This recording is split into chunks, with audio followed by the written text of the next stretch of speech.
યુસુફે પોટીફરની સારી સેવા કરી. પોટીફરની પત્ની ઈચ્છતી હતી કે યુસુફ ઈશ્વરનો પાપ કરે. યુસુફે ના પાડી, તેથી તેણી તેના વિશે ખોટું બોલી. પોટીફરે તેના પર વિશ્વાસ કર્યો અને યુસુફને જેલમાં ધકેલી દેવાયો. જેલમાં યુસુફ ફારૂના બે સેવકોને મળ્યા. તેઓ બંને સપના જોયા અને ઈશ્વરે યુસુફને તેમનો અર્થ બતાવ્યો.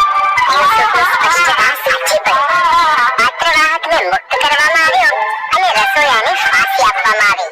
2 વર્ષ પછી ફારૂને બે ચિંતાજનક સપના જોયા. પાત્રવાહકને યુસુફે તેના માટે જે કર્યું હતું તે યાદ આવ્યું અને તેણે ફારૂને કહ્યું. તેથી ફારૂને યુસુફને બોલાવ્યો અને તેને તેના સપના વિશે કહ્યું.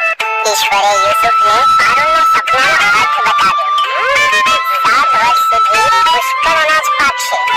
યુસુફે કહ્યું, તેથી ખોરાકનો સંગ્રહ કરો, કારણ કે 7 વર્ષનો દુષ્કાળ આવે છે.